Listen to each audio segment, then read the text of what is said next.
Olá, olá, povo! Hoje a gente vai falar sobre cursos dos rios e processo erosivo. Vamos lá? Bom, falar sobre o curso dos rios, nós precisamos lembrar que ele vai ter partes, né? Esse rio, para ele fazer todo o percurso dele, ele vai ser dividido em partes, de onde ele se origina, onde ele termina. E aí você pode ver lá em cima, bem naquele alto relevo, né? Onde a gente tem essa grande altitude aí, é de onde vai nascer o rio. Ele vai vir nascendo lá de cima, é o que a gente chama de nascente. E aí esse rio, ele vai percorrendo, fazendo todo o curso dele, e a primeira parte, né, o primeiro curso de onde ele sai da nascente, a gente chama de curso superior. E conforme esse rio, ele vai percorrendo todo esse seu caminho, a gente pode dizer que essa parte mais no longo do percurso desse rio, ele é de curso intermediário ou curso médio. E aí, conforme nós vamos passando e esse rio vai chegando ao seu final, quando ele vai desaguar, que é onde a gente diz que o final dele é a foz, ele chama curso inferior. E aí nós também precisamos lembrar, você está vendo nessa imagenzinha aí, que nós temos esse curso maior aí desse rio, que é o chamado de rio principal.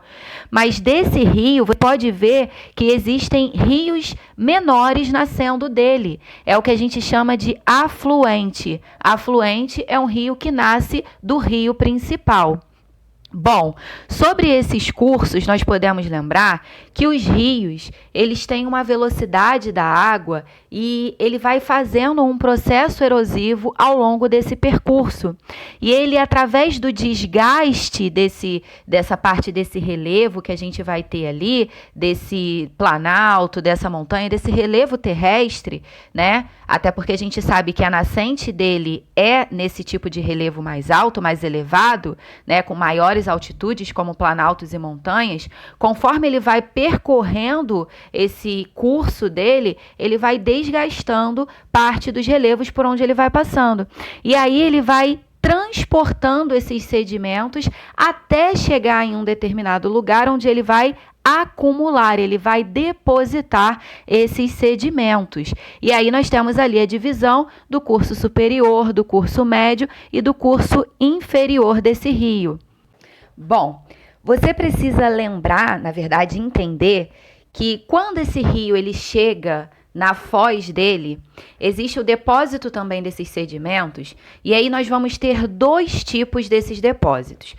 Quando esses sedimentos eles são depositados e ele forma esses bancos de sedimentos, onde você vai ter alguns canais que, por conta do acúmulo desses sedimentos, esses canais seriam essas passagens da água que está vindo na foz, da água que vai desaguar desse rio, nós chamamos de delta. É quando nós temos esses canais formados aí, junto com esses bancos aí de sedimentos, desse acúmulo desses sedimentos. Mas pode ser que aconteça que a água do mar, lembrando, né, que o rio ele vai desaguar nessa água do mar, essa água do mar pode ser que ela venha ao encontro dessa foz. Quando ela vem ao encontro dessa foz e mistura com essa água que está caindo aí do rio na foz, ela vai fazer com que esses sedimentos, eles não formem esses canais. Na verdade, ele faz um canal só. Ao invés de ele fazer como delta vários canais, ele vai formar um só canal. E esses sedimentos, eles vão ficar mais acumulados nas laterais desses rios, né? Desse rio. Então, você forma um só canal. Então, a água, ela vai desaguar, a água desse rio, ela vai desaguar por um canal só, que é o que a gente chama de estuário. Então, o delta é a formação de vários canais, as passagens que você vai ter junto com esse banco ali, esse acúmulo de sedimentos. Então, você vai ter várias passagens, vários canais formados para poder ter a passagem dessa água que vem da foz. Já o estuário é a formação de um único canal através desse acúmulo de sedimentos dos rios. E para fechar, nós vamos falar da formação dos meandros. Bom, você está vendo aí esse percurso desse rio, né? Parece até uma cobra. Na verdade, a gente precisa entender que o rio, a água dos rios, ele tem uma velocidade e conforme ele vai percorrendo, ele vai trazendo e fazendo desgaste, né? A erosão, ele vai retirando esses sedimentos. E aí, ele transporta esses sedimentos. E quanto mais tiver sedimentos, quanto maior for o acúmulo desses sedimentos, a água dos rios ela começa a perder um pouco dessa velocidade. É como se você tivesse com uma mochila vazia e tentasse correr.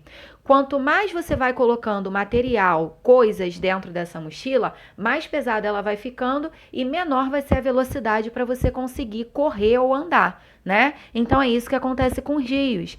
Então, conforme ele vai fazendo esse percurso, ele vai fazendo a formação desses meandros, né? Que é essa série aí de curvas que vão sendo traçadas no percurso desses rios, tá ok? Bom, nossa aulinha sobre curso dos rios e o processo de erosão fluvial, ela vai ficando por aqui. Espero que você tenha entendido. Bons estudos e até a nossa próxima aula. Beijos!